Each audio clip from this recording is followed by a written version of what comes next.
Bienvenidos al podcast Sensibilidad y Visión, desde la razón y la ciencia al arte y la magia.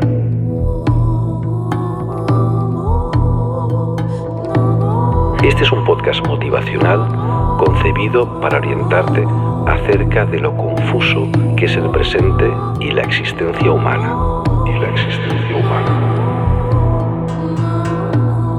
Noto que a la gente le envuelve un aire de desorientación personal. Yo soy Charlie Chicago, me acompaña Jenny Castellanos y aquí estamos para compartir nuestra sensibilidad y nuestra visión.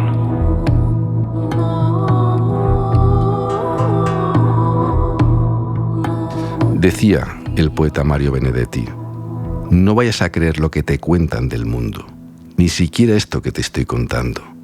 Ya te dije que el mundo es incontable.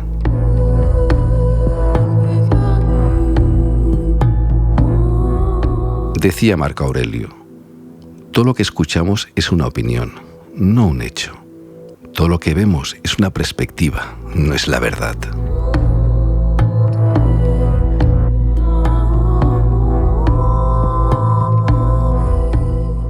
Y quien tenía perspectiva es el personaje que a continuación vas a hablar de él. Pues di que sí, porque Cervantes, de alguna manera, con el Quijote, me amplió muchísimo la perspectiva, porque es un referencial quizá no tan explícito, así como los poemas que hemos recitado y la visión de Marco Aurelio. Sí que te puede sacar una fórmula clara para entender aspectos de la vida, pero lo que más me fascina de Cervantes es la lucidez que tiene el Quijote. Uh-huh. Hay una cosa que nos planteamos los comunicadores, los creadores, y es el miedo al rechazo o el miedo a no ser aprobados por la sociedad.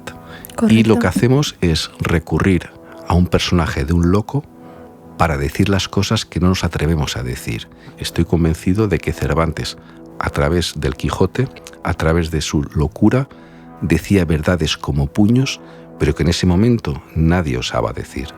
Eran inaceptables en esa época. Absolutamente recriminables, es decir, lo que se mete con la iglesia, uh-huh, lo que se mete con el poder, en aquel momento la nobleza, los caballeros, lo que se pone incluso con el pueblo llano, sí, decía cosas hiper incómodas, pero la gente de alguna manera lo tomó súper bien y ahora es pues... Claro, la gente pensaba es un loco, que uh-huh, diga lo que quiera porque es locura, pero detrás de todo eso queda su testimonio, queda lo que dice. Y a mí personalmente, una de las frases que más me inspiran del Quijote y que tiene muchísimo sentido en un momento de sobreexposición en las redes sociales, que todo el mundo opina de ti y la gente se lo toma fatal, es lo que dice el Quijote, que es aquello de: deja que los perros ladren, Sancho, es señal de que avanzamos.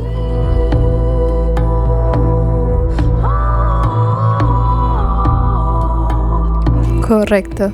Fíjate la cantidad de gente que se viene abajo por un comentario negativo que le han hecho. De haters, que ahora... sí. Tiene que haber un botón para que le demos la vuelta al sentido de las cosas y esas cosas que son negativas se conviertan en positivas. Que hay algunas opiniones que son incómodas y tal vez hay que seguir evolucionando para saberlo, literalmente tomar como el Quijote en su época. Claro, Jenny. Pero nosotros planteamos a nuestros oyentes ese botón, uh-huh, que al tocarlo, esas cosas que pensaban o que no eran importantes o que no se le podían sacar provecho, que sí que se le puedan dar. Y fíjate que te voy a contar una anécdota que era, bueno, a estas alturas queda claro que el podcast se llama Sensibilidad y Visión, pero debo de confesarte que al principio estaba tentado en llamarle al podcast Las Lentejas. ¿Y por qué las lentejas, Charlie? Las lentejas tiene una frase que me decía mi abuela, que es aquella frase de las lentejas: si las quieres las comes y si no las dejas. Y este podcast es eso. Este podcast no queremos convencer a nadie de nada y no somos ningún dogma. No tenemos que pasar un examen ni discutir si es verdad, si es mentira. No. Eso está ahí y que cada uno lo utilice. Y juzgue a través de su criterio. Y fíjate que la otra pauta para llamarle también las lentejas es el valor. Uh-huh. Se dice que las lentejas tienen muy poco valor económico. Yo creo que es de los alimentos más baratos que hay. Sí. Pero fíjate que es de los alimentos que tienen más valor alimenticio, nutricional, energético. Proteínas, demás. Claro, el valor depende de nosotros, el valor que le demos. Pues este podcast es algo parecido. ¿Valor económico? Ya sabes que en las plataformas de Spotify, esto está en streaming, no te estamos cobrando porque en concreto escuches este capítulo. Y valor energético, nutricional, a partir de ahí, si te alimenta a ti, te inspira, te motiva, te hace estar un poquito más orientado en mitad de esta locura, pues bienvenido sea. Ese será nuestro valor.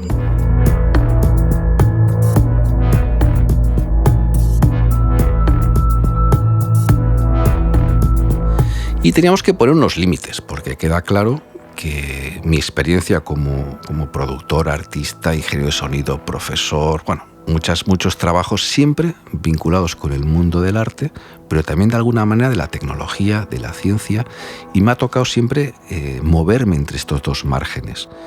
Vamos a intentar delimitar el margen que damos a la sensibilidad y a la visión, porque aquí no vale todo. Si no, nos perderíamos. Es decir, si estamos orientando, precisamente debemos de pautar cuáles son los márgenes sobre los cuales tiene sentido que nos movamos, porque lo que esté fuera de estos márgenes es pura incertidumbre y, si me apuras, incluso cosas muy negativas que intentaremos señalar, como estafas, engaños, paranoias, pero bueno, no nos vamos a adelantar y vamos a empezar por el concepto de ciencia-razón. Queda claro que la ciencia y la razón nos da una confianza en una serie de cosas, muy especialmente en los planos más físicos y sobre todo los planos que requieren de más garantías y de soluciones, de manera que si yo, por ejemplo, tengo que tomar un avión, la tecnología me da la garantía y la tranquilidad de que eso volará. Y que llegarás a tiempo, o sea, ya se puede calcular cuánto va a tardar el vuelo. Exacto, salvo si hay una huelga, ¿eh? Sí, verdad. Pero queda claro que nunca me pondré a rezar o haré un ritual para que el avión se eleve, sino que tengo mi confianza ciega en la tecnología y en la ciencia, porque eso son fórmulas matemáticas que garantizan que realmente el avión volará, y para mí eso no tiene discusión. Sí, ya normalizamos esa certeza de que antes no era posible, ¿no? Incluso puedo arriesgarme un poquito más, porque hoy, cuando hablas de cosas médicas, te pones en un terreno pantanoso. Queda claro que si me rompo un hueso, quizá la mejor solución es la médica científica.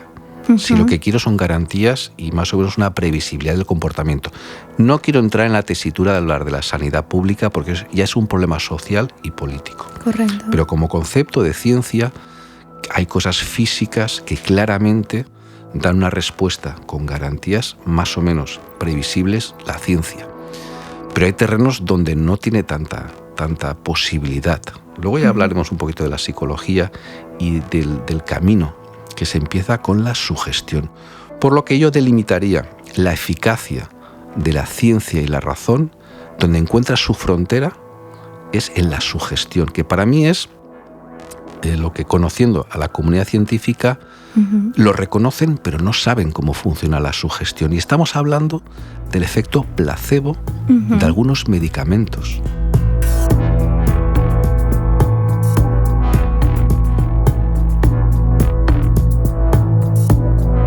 El efecto placebo está dentro de la metodología de los tratamientos y esos resultados ya están dentro de esas variables. Sin embargo, es muy difícil poder explicarlo. De manera que ese efecto placebo no deja de ser el resultado de una sugestión. Y fíjate que la sugestión no funciona de per se. No basta con que te digan este medicamento cura, sino que tiene que haber como un relato, como una liturgia, como una teatralidad, que es donde aparece la sugestión.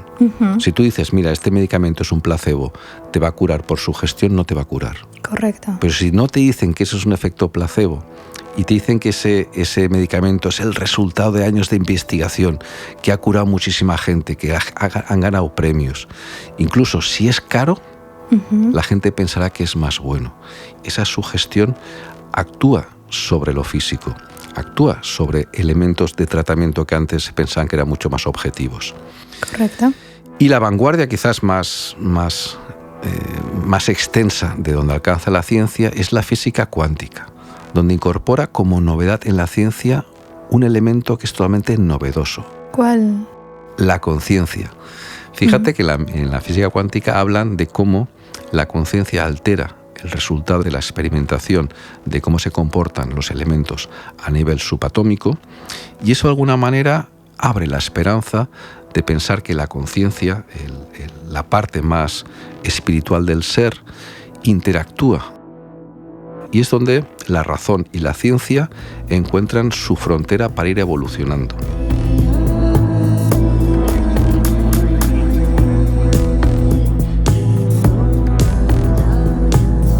También es cierto que la ciencia y la razón tienen muchísimas dificultades para hablar de elementos de mi materia prima en mi trabajo creativo. No saben explicarme qué es la imaginación, no saben sacarme fórmulas matemáticas que programen el comportamiento de la imaginación, de la creatividad, de la intuición.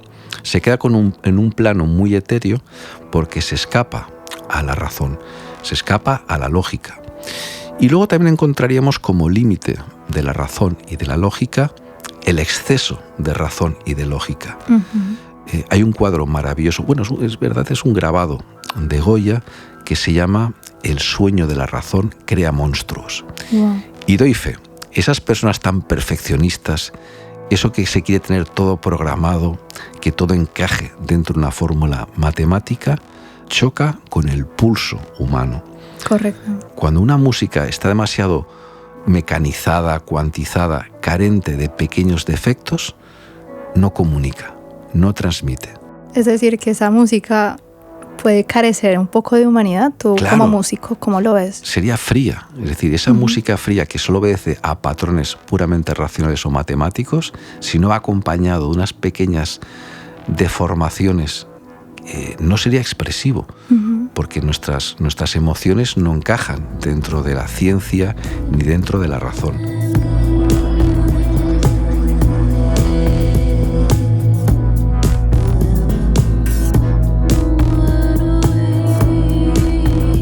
Pero vayamos a ver el otro lado. Venimos hablando de que los márgenes de este podcast nos vienen dados por la ciencia y la razón, de un lado. En el otro extremo tendríamos el arte y la magia. Cuando hablo de arte, hablo de la creatividad. Hablo del poder transformador que tienen ciertas ideas plasmadas en un cuadro, en una escultura, en una canción, en un libro, y de alguna manera la sociedad ha llegado hasta donde ha llegado, inspirada, motivada, revolucionada por esos avances que encontramos en expresiones artísticas. Solo con fórmulas matemáticas no tendríamos un edificio. Solo con fórmulas matemáticas no tendríamos un libro, un poema. Sí que hay un componente físico. En la arquitectura se hace muy evidente, si no, se caerían los edificios. Y de alguna manera en la música sería disonante si no respetáramos unos patrones armónicos que son matemáticos, pero que no bastan. Y es en el arte esa inspiración, esa capacidad de ver lo que habitualmente no se ve. De hecho, hubo un crítico que decía que el arte es el poder que se tiene de hacer visible lo invisible. Y esa frase me parece maravillosa.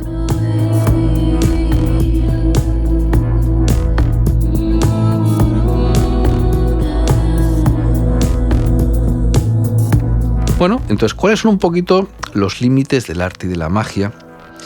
El arte y la magia, la verdad es que pocas veces nos garantiza resultados. Si queremos programar cosas y lo dejamos a la suerte, o a la inspiración, yo soy el primero en sufrir ese estrés. Imagínate, cuando tienes que hacer un trabajo creativo, el miedo a no estar inspirado es terrible. Uno desarrolla trucos, intenta tener recursos para cuando no estás inspirado, por lo menos no defraudar, hacer unos mínimos. Pero de alguna manera uno tiene sus manías, sus rituales, sus fetiches, porque se aferra a lo que no controla, a lo que no está programada, que es la inspiración. De ahí, como mucho, sí que te podría hablar de las musas, que las musas son ese desencadenante que tú crees que te garantizan de que te inspirará. Por eso cuando uno localiza a una musa no la suelta. Intenta tener presentes sus recuerdos, incluso algún gadget que le haga sentirle muy presente. Y eso, los que somos creativos, invocamos a nuestras musas.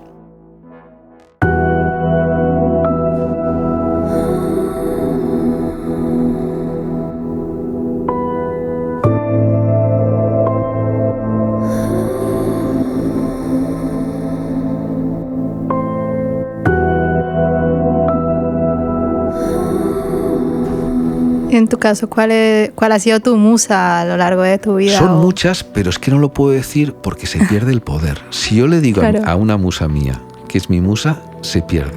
O sea, se opaca ella. Desaparece. El problema de la magia... Ya no la ves. Exacto. Ya no me inspira. Okay. O sea, es decir, si no se asusta y me quiere ver, no sé si a partir de entonces me inspiraría. Lo que está claro es que la magia tiene como peculiaridad que si cuentas el truco, se pierde el poder de la magia, el poder transformador de la magia. Por eso que nunca nadie te cuente el truco, porque entonces perderás esa sensación de que te estás saltando las leyes de la física. Pero si, digamos, la ciencia es algo tangible y el arte es algo más elevado, que no tienes ningún tipo de control, es decir, que la musa tiene que ser alguien tangible, alguien literalmente personificado, por supuesto, o puede ser algo abstracto. A ver, te puede inspirar muchas cosas, pero yo creo que la palabra musa hace referencia a una persona que te provoca una atracción, en muchos casos platónica, esa atracción, pero que sin tú saberlo te despierta una serie de cosas que ni siquiera sabías que las tenías dentro. Entonces, cuando uno descubre eso, ya entonces tiene sus rutinas de intentar localizar o tener controlados elementos de las musas. Pero bueno, me da vergüenza hablar de estas cosas.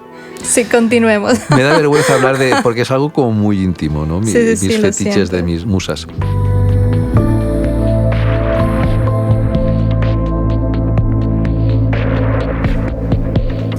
También es importante ver la parte negativa de la magia, del arte, porque ahí nos metemos en un terreno pantanoso y es el efecto nocebo.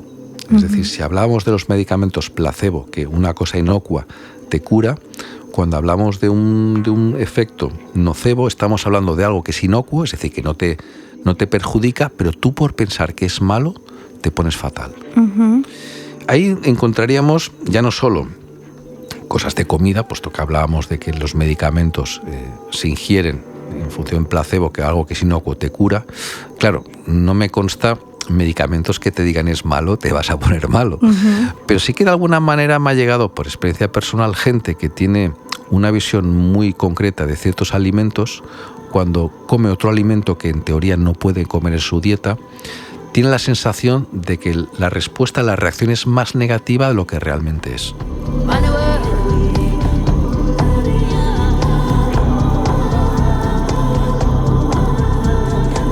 Sé que es un terreno pantanoso hablar de alimentación. Simplemente intentaba poner un ejemplo de que efectos, digamos, nocivos de una cosa que es inocua, en el caso de ser ingerido, a mí se me ha ocurrido este ejemplo. Pero quizás son más cercanos a la realidad, como son, por ejemplo, las supersticiones. El hecho de pasar por debajo de una escalera y que pienses que vas a tener una desgracia muy grande. O que te reflejes en un espejo roto y 7 años de mala suerte. Exacto. Sabía que era una cifra, no me acuerdo cuál era. Y de ahí pues podemos ir a parar a la magia negra. Gente que le han dicho, te he hecho un mal de ojo, y automáticamente solo ve desgracias a su alrededor. La mala suerte, las fobias. Es decir, sí que, a ver, hay un componente de supervivencia hacia ciertas fobias. Es normal que un cocodrilo te dé una fobia si hay un riesgo evidente de que te va a comer.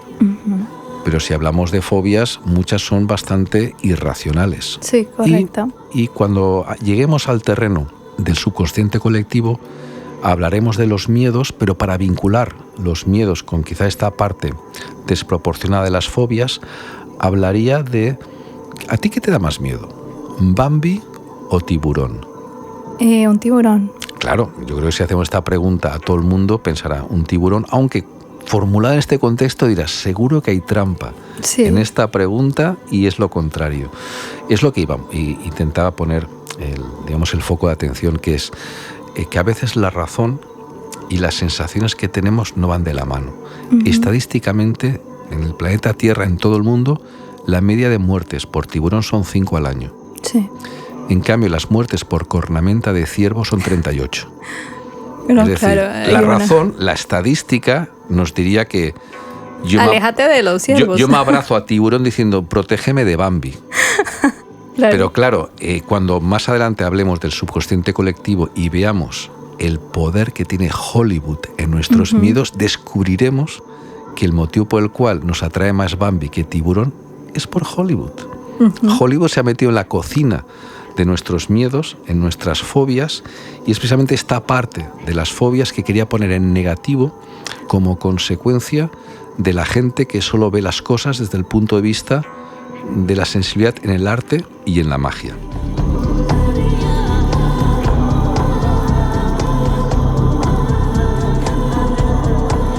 Y resulta muy evidente, y que en muchos casos es un riesgo para las personas que tenemos que movernos en estos ámbitos más abstractos de la sugestión, de la magia, del arte, que es el riesgo de los estafadores. Es decir, cuando tú das esperanza a alguien, porque le hablas de algo mágico, porque recuerda que para mí la magia es la esperanza de que hay algo más allá de la física. Que un mago haga levitar algo, por instantes pienso que no me afecta la ley de la gravedad. Y eso de alguna manera nos da esperanza. Pero resulta que hay gente que utiliza esa esperanza para engañar a la gente, manipularlas, sacarles dinero, estafarlas, y es muy difícil saber detectarlo, especialmente si estás en una situación vulnerable, de falta de autoestima, y tiendes a abrazar cualquier ídolo, cualquiera que te dé una solución que piensas tú que por no ser concreta se podrá materializar. Y es precisamente esta tribuna, este podcast, donde queremos poner el acento en ser muy exigentes a la hora de ver, digamos, la catadura moral, la dimensión ética en el cual tú puedas descubrir si esa sugestión, esa influencia, esa magia se utiliza de una manera negativa, ya sea en un plano económico o incluso en perpetuar tus problemas, digamos, de desorientación, y en gran medida es algo que también se lucha dentro del arte. Dentro del arte hay también un arte que engaña, que estafa, y de hecho Antonio García Villarán, que es un referente en su canal de YouTube, un referente de la pintura y el arte en general, ha acuñado una expresión que explica muy bien esta estafa, que es el amparte. Ese arte que está cotizado, que vale millones, pero que es una tontería. Un plátano enganchado con una cinta en una pared.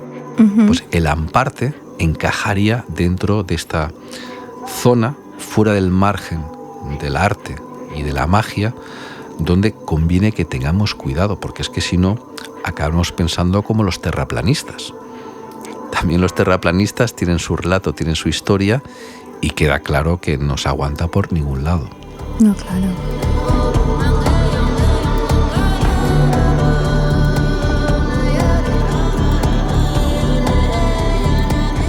Estamos incrementando nuestra capacidad de visión para entender las cosas.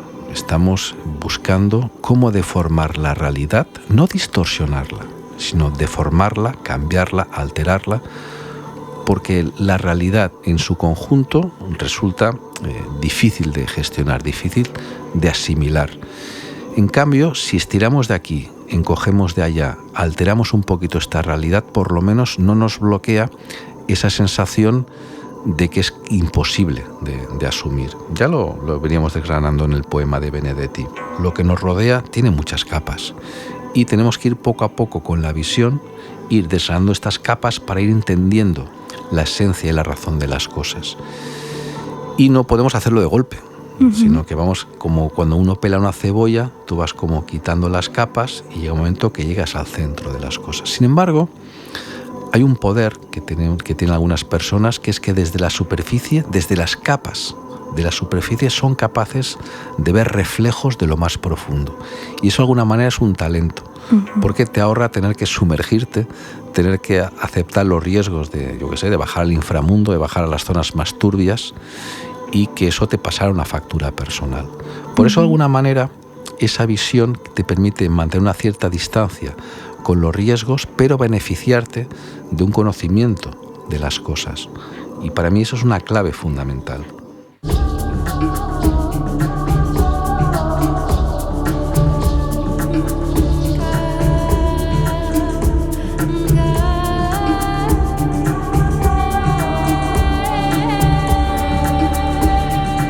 Carl Gustav Jung fue uno de los mejores psiquiatras de todos los tiempos, pionero de la psicología profunda, enmarcando en ella sus nociones sobre interpretación de los sueños, filosofía, arte, mitología, religión, antropología y alquimia.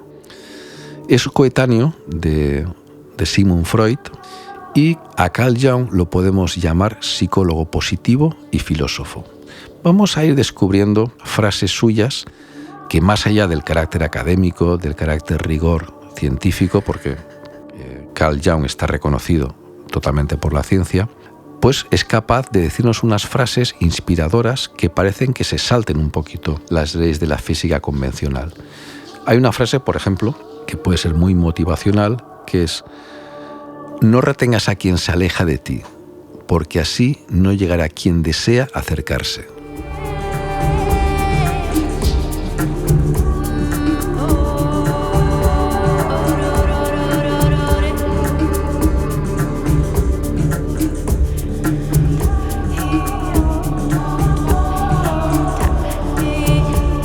Otra que me parece muy valiosa y que es muy vigente incluso ahora es que nos dice: todo lo que nos irrita de otros nos lleva a un entendimiento de nosotros mismos. Wow, ayuda muchísimo a fijarte en los demás, porque a veces tenemos un egocentrismo y ese es el gran límite para expandir nuestra mente, nuestra conciencia. Y es que el otro es como un espejo. Claro, para mí es como un similar. Es decir, si tú deseas ampliar tu mundo, solo no lo puedes ampliar. Solo puedes ampliar tu mundo integrando a los demás en tu mundo y pasas realmente a tener muchísimo más campo de visión. Y de autoconocimiento.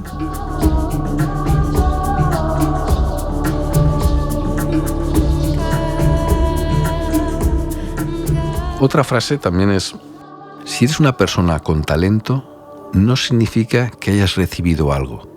Quiere decir que puedes dar algo. Increíble.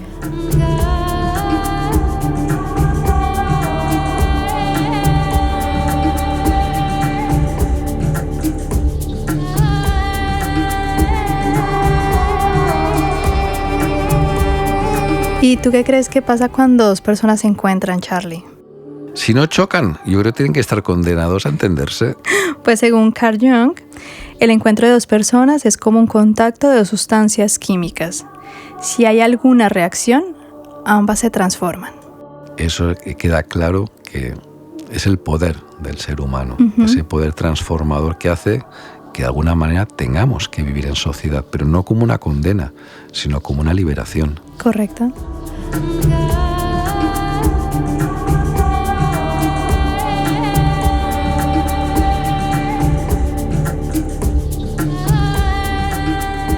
Nada tiene una influencia psicológica más fuerte en su ambiente y especialmente sus hijos que la vida no vivida de un padre.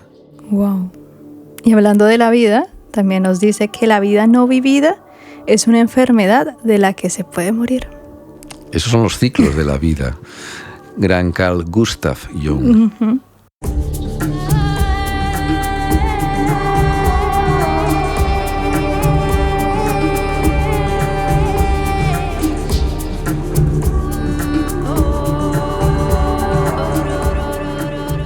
Todo arranca en una clase que yo tenía por la tarde y una alumna mía me dijo: wow, acabo de leer un libro que me ha dejado pero embrujada, me ha dejado fascinada y me despertó la curiosidad, y es el Creer en las criaturas, una novela de Natasha Martin.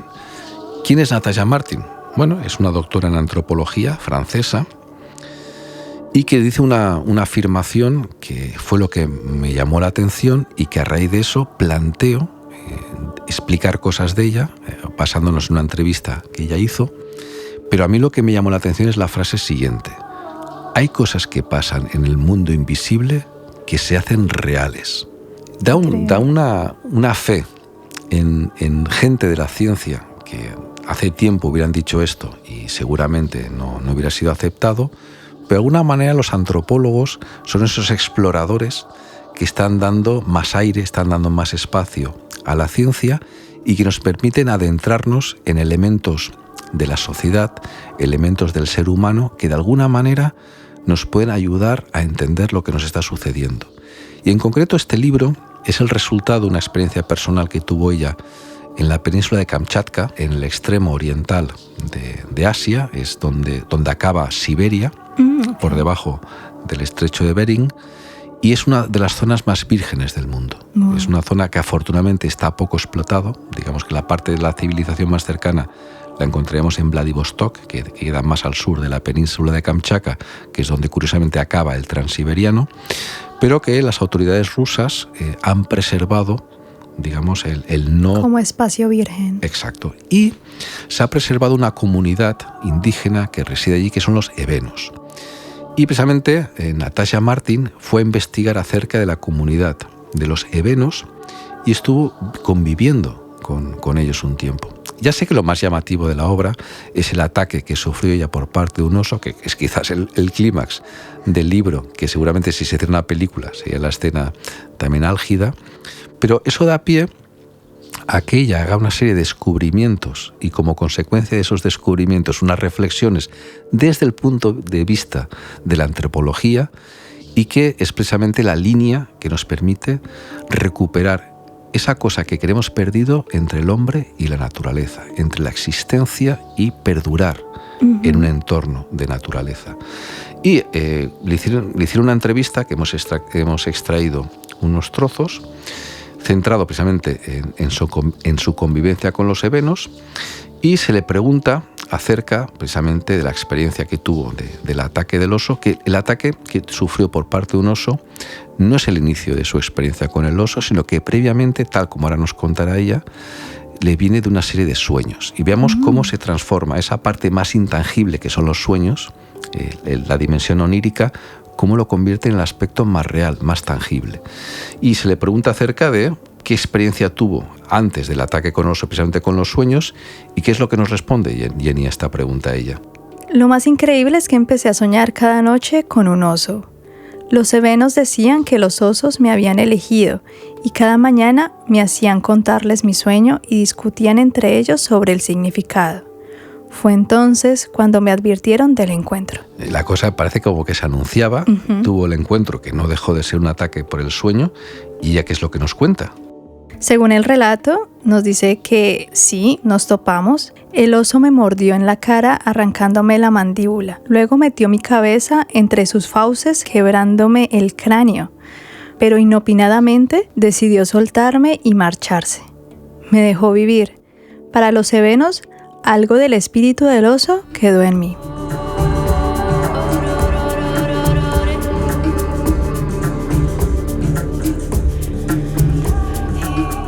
Uno se está preguntando qué es lo que quedó del oso en ella, porque ese ataque, yo imagino que te situaría en una situación de pánico, pero se ve que ella sobrevivió y revirtió la visión de ese ataque. Wow. ¿Qué es lo que nos cuenta?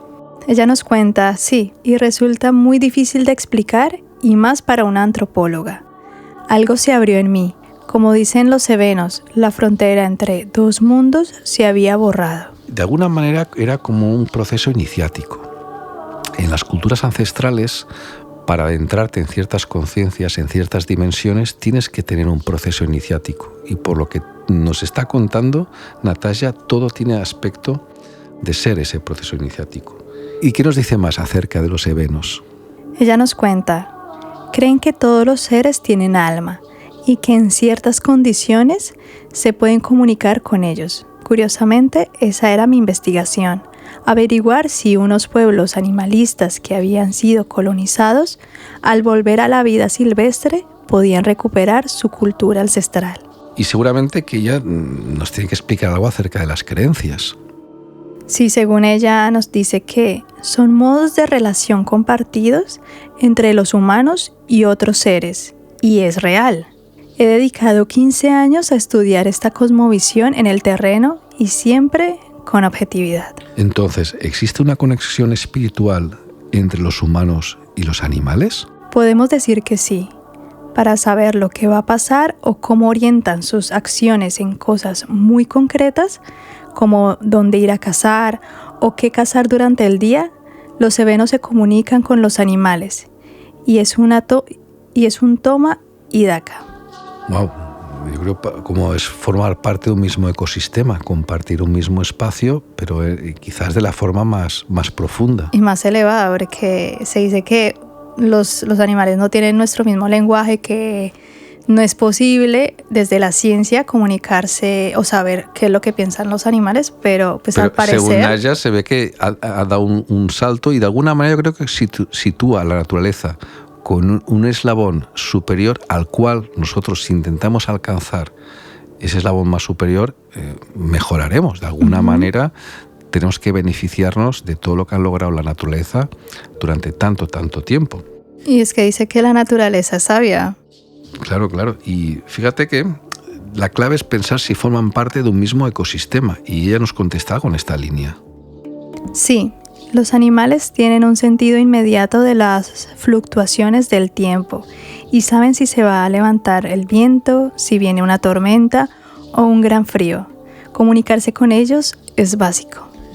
Ahora, lo que más me sorprende es, ¿y lo hacen a través de los sueños? La anciana Daria, con la que yo vivía, se levantaba y decía: esta noche me encontré con los salmones. Están en tal recodo del río. O he volado con los gansos salvajes hacia el sur. Nos tenemos que preparar porque ya llega el invierno. Eran cosas muy prácticas.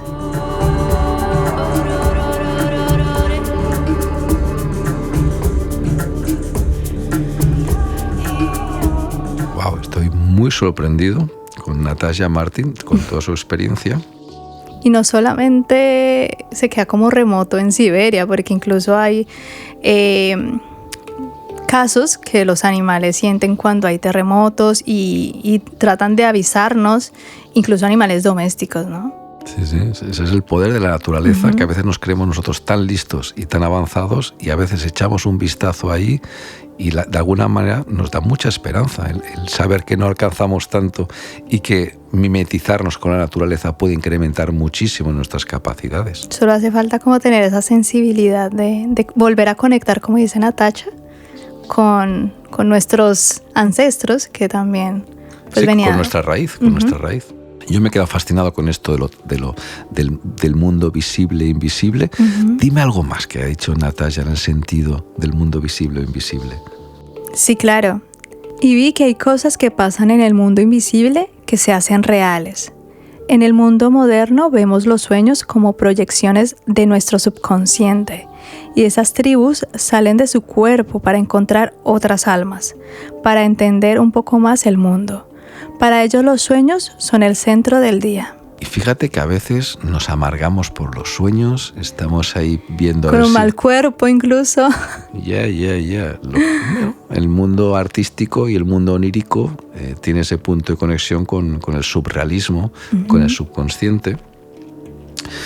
Y la comunidad tebena, la verdad es que descubrirla a través de la obra de Natasha Martin, a mí me ha fascinado. Y yo quiero saber algo más, a ver si nos cuenta algo un poquito más de los evenos, que me ha despertado la curiosidad. ¿Qué dice un poquito, alguna cosita más de los evenos? Que nuestra manera de ver el mundo no es la única, por muy científica que la consideremos. Hay otras y tienen sentido. Estamos metidos en una crisis total, sanitaria, política, ecológica. Entender y practicar otras formas de relación con el mundo nos hace ayudar a dejar de tratarlo como un objeto insensible. Ya empieza a haber cosas más claras y de alguna manera vamos a intentar proyectar todo este conocimiento, toda esta experiencia que nos propone Natasha Martin en incrementar nuestra visión, el intentar cubrir los 360 grados que nos rodean desde la ciencia hasta el arte y la magia.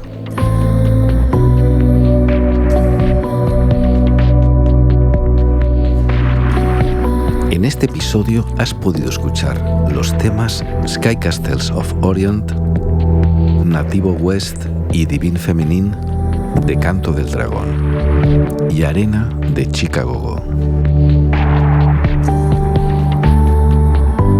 Todos estos temas puedes escucharlos en los playlists de Chicago Wave Records en Spotify.